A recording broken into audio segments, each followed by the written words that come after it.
Hey guys, my name is Kevin Yanikowski with KDpsych, and we're moving on to the next episode here, personality disorders. So personality disorders is long, so let's get into it. Paranoid. Paranoid personality disorder involves an unwillingness to trust people. So what does that mean?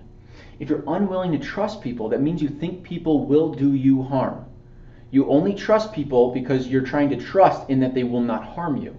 So paranoid personality disorder, these people don't go around others. Why? Because they're unwilling to trust others. Okay? You'll notice that some of these involve seeing almost nobody, and then some of them involve seeing everybody, and you'll understand what that means in a minute. Schizotypal. This is right before becoming actually schizophrenic, okay, which is a psychotic disorder that we're not going to get into right now. Schizotypal involves that anxiety, grandiosity. You express yourself in odd ways. Maybe you wear weird things while you're going out or something, in addition at home, and you have these odd thoughts. Now, they're bad at relationships, but why? It's because they fear others, okay? They fear others. And again, this has to do with fearing others and fearing that they're going to do harm to you, but it's actually the sense of just fearing them, fearing people. Whereas here, it was the fear of trusting, okay? So schizotypal is that fear of others, but it's also these additional layers of complication. So that that grandiosity, anxiety, you express yourself in weird ways, etc. Schizoid, I like to think avoid. Now you avoid people, but why? So in this case, you avoid others because you prefer to be alone. And so notice how all of these people, or I guess these personality disorder patients, are alone. So that's why there's clusters. I don't know if you knew. Cluster A, B, and C. You can call them your wacky, wild, and weird. But I like to change it a little bit. This one would be alone. Okay, all of these types are alone. Going on. So schizoid, prefer to be alone. The creative, I wrote that, but it's mostly to reference their odd thinking. Okay, they can be very interesting people.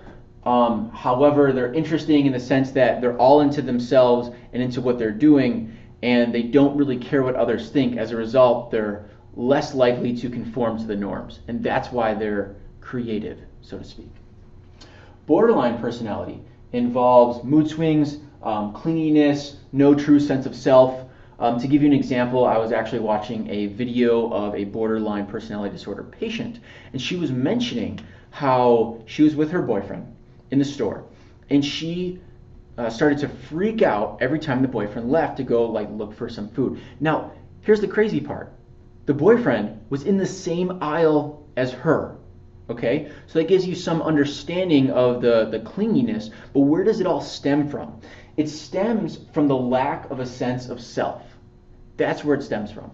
So by not having a sense of self, you start to latch on to others to try to gain that sense of self. I mean, people do that in daily life all the time. However, this is taken to an extreme, okay? And as a result, these people can actually self-harm.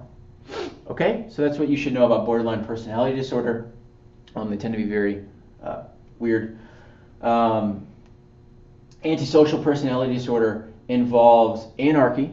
Okay, so that means going against the norms, going against the rules, but doing so in a way that can harm others. Now, that's not a requirement, but that tends to happen.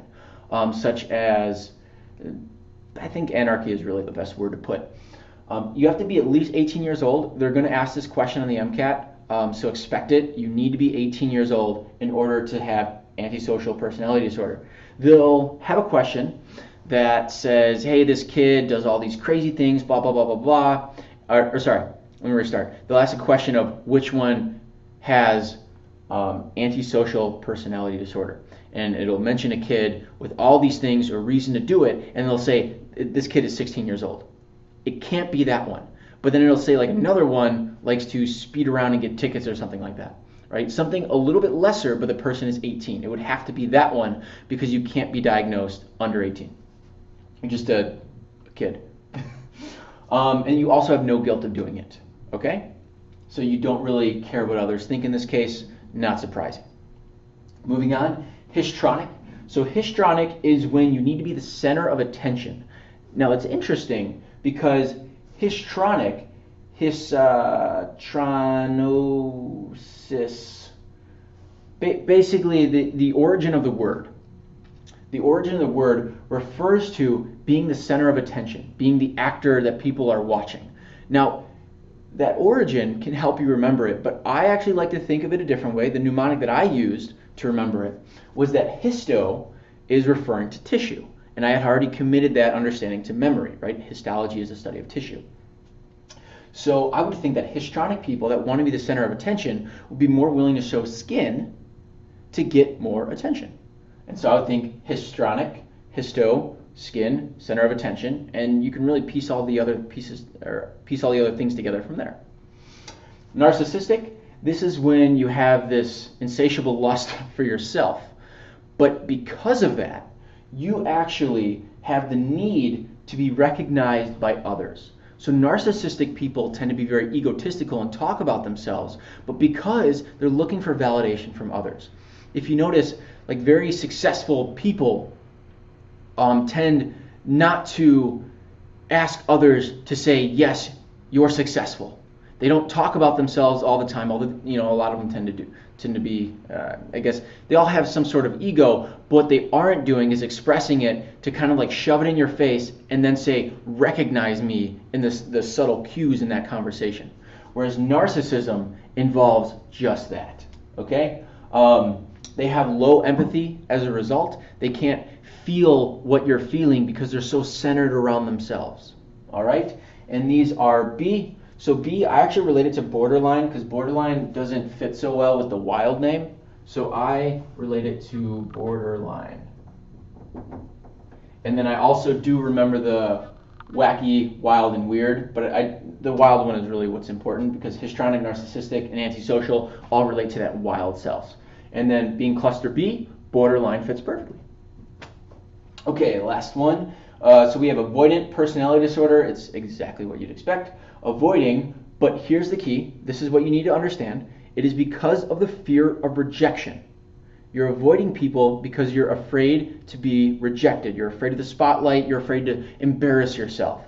This is what causes that avoidant personality disorder. Now everyone has a little bit of that. This is taken to an extreme, and this does cause debilitation as a result. All of these cause some sort of social debilitation, but some in more significant ways than others.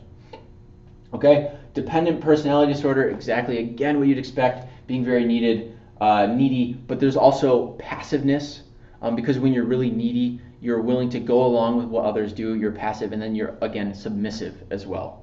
So that goes along with dependent personality disorder. Obsessive compulsive, we already kind of talked about it, but again, an obsession is something that you're constantly thinking about. A compulsion is the want to go and do it again and again and again, okay? Or at least want to go and do something. You want to take action. Whereas obsession is you're taking the action, but with your thoughts, okay? And this one is weird for the cluster name, although I like to relate the C to compulsive.